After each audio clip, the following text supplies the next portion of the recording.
why is it the handphone so critical? All right, why is it the handphone so indispensable? And for the next few activities, I would like to welcome inputs. All right, I would like to use the group chat so that as you type in information, I can also key in into our slide so that everybody get to see.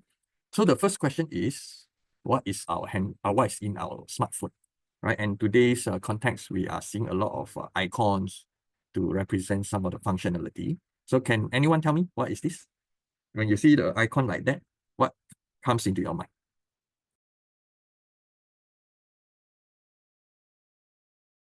Right, yes, this is a Wi-Fi icon. Okay, let me see. How come it's not moving? What about this? Okay, this is easy. So Bluetooth. Let me go with all the easy one first and leave the more challenging for you. This is a touch response. All right, we have our touch screen, we have gesture, we have microphone, we have speaker. Okay, this one.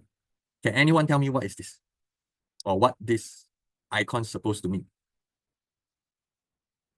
Give it a try. This is not GPS, and I think your friend has got it correctly. Wait, thank you. This is a gyroscope. All right, gyroscope that helps the phone know its orientation.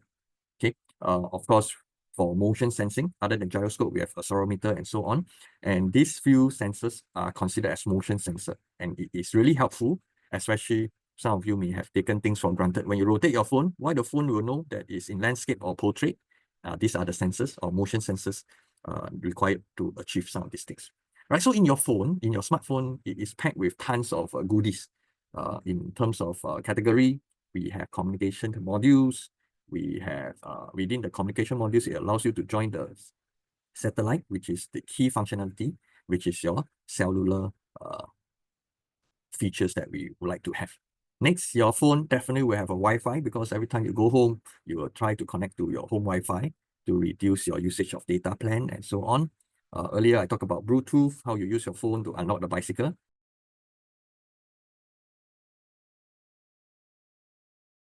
Okay, so these three are the norm, all right? The first three are the ones that are commonly found, or if not all the phones will have these three. For NFC, maybe not all the phones. Some phones may have, some phones may not.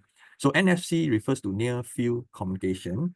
And some of you using NFC, I believe you are using it for security purpose, if not for e-commerce, where you link up with your credit card or you use NFC to pay for your transit link fare and so on.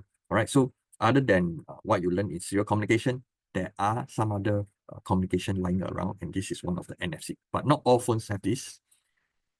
So other than communication modules, because communication modules, students often get confused is this an input or is this an output? Communication is two-way. Okay, when you know about communication, it must be two-way. Like your cellular, when you make a call, you exchange information. You hear your friend respond, you ask the questions. All right, so these are the two-way communication. Like Wi-Fi, you send a request, data comes in from the internet and so on. NFC, same thing. All right, you make payment, you must communicate with the teller or the cashier terminal to know how much you are paying and then make that transaction. Communication is two-way. Now, when we look at sensory modules, then sensory must be one way, and that direction is an input to your phone. Right? Sensors are inputs to your embedded system. Okay, I'll write down the inputs, microphone. Anyone else?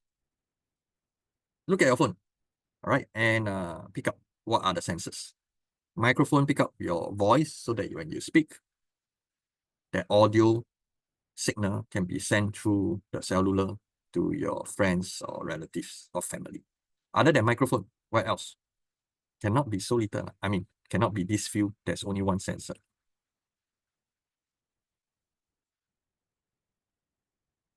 Photo sensor. Very good. All right, photo sensor. Photo sensor. Okay, I'm typing in photo sensor. Here would be LDR, light dependent resistor, and so on. And your friend Royson has also mentioned that how this is being used. This is used for auto brightness control. Very good. All right, auto brightness control. And it can also detect whether or not you are in a dark room, depending on your apps that you are trying to work on. Therefore, be careful. All right, if you are outside or outdoor when the sun is so bright, this auto function can really enhance and push your backlighting to the maximum to a certain extent, heating up your phone because of the hot day and because you're under the sun, it's utilizing a lot of power to increase the brightness. The phone is also heating from within, right? It's a double impact and it can really make your phone work very hard. So try to avoid using phone under the hot sun. Okay, what else? There are something that is very important. Okay, I think maybe this period of time is not a good time to get inputs where there's only this few of you, but I appreciate, all right, that your active participation. And the next one coming along from Royston is a haptic sensor.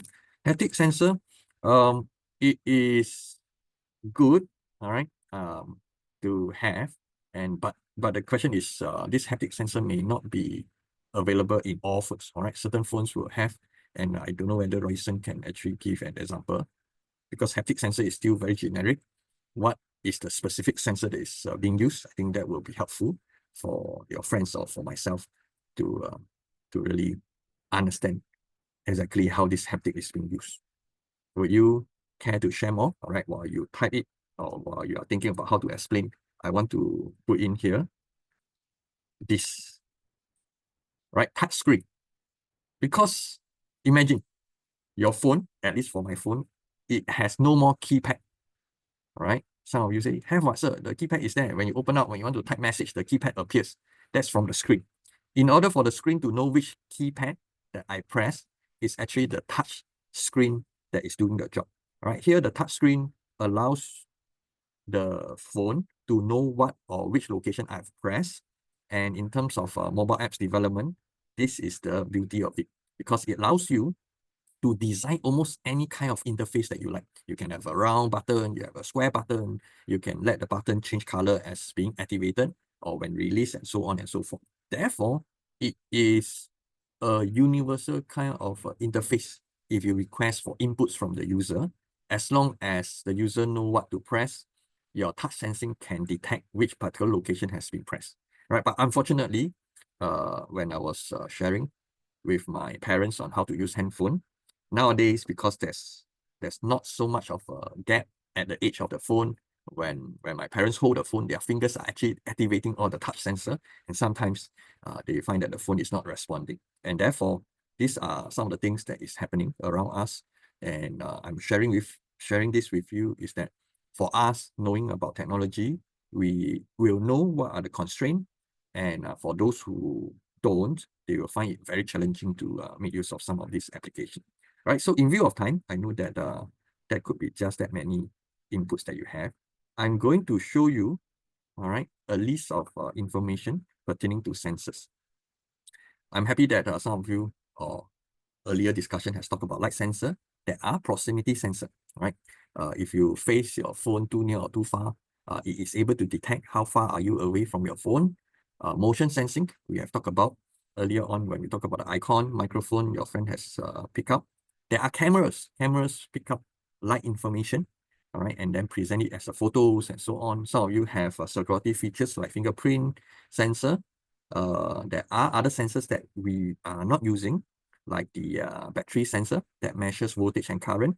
It has its own temperature sensor. That's why it can tell you how hot your phone is. There are humidity sensors, pressure sensor, GPS that we have talked about earlier on. For those phone, all right, that comes with healthcare features, they may have heart rate sensor also, all right, to the extent that they can measure how much oxygen is in your blood. Okay, these are not exhaustive, but I think these are all most of the common ones that we have seen before. So this is this many or that many sensors that we have. For actuators, all right, I don't want to wait for inputs already. I would like to share with you. For actuators, unfortunately, there are not a lot. There are only this many. If you are using haptic as a feedback, all right, here instead of haptic sensing, for haptic feedback, here it refers to the vibration. So we have a small motor in most of the phones. You can use it for alert vibration, all right? When you get into silent mode, you don't want to disturb your friend, but you want the buzzing sound to alert you, then you are using the small vibrator, okay? We have the screen. just now we talked about touchscreen. Here we talk about the screen itself. The screen is also one of the key features in the design of apps, because the screen allows you to put in different features as UI to help your users or whoever is using your apps know how to navigate and so on. So this screen is really powerful and the resolution is very high.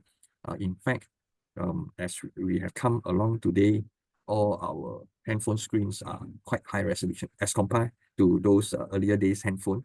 They are dot matrix.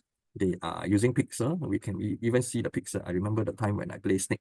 All right, we know and we can count within that box how many pixels can we have, and therefore we cannot have very fine details during those days. Worst case, at the beginning, some of the screen are monochrome. Monochrome means single color. Nowadays, we have more than how many colors? 16,000 over colors. All right. So last week, I showed you about color mixing. If you are able to control the intensity of different color, when you put them together, the RGB can portray or bring out a lot more colors to be presented on the screen. All right. So therefore, our screen today on handphones are quite vibrant. Our speaker, it is an output because it produces signal out into the into the air so that you can hear it using your ear. Okay, heat. All right, here is an output, but this is a passive output. Of course, we don't want the heat, but the heat is inevitable as we use the phone. All right, so this is just as a sidetrack, thermal output. All right, we have light also from the screen. We have LED. All right, you can use your LED as flashlight. So here, or torchlight in some cases. I've been using torchlight a couple of times during blackout in Singapore. So if you don't have candle at home, make sure your handphone is always full charge. Who knows when will be a next blackout, and you might be using your phone to navigate around your house. We also have infrared LED. Some of you have this so that you can use your phone to turn on aircon, your TV, and so on. So this infrared is also an output because you are sending infrared signal to control your home appliances. Back to my slides. So I hope that running through this, you can see how powerful handphone is.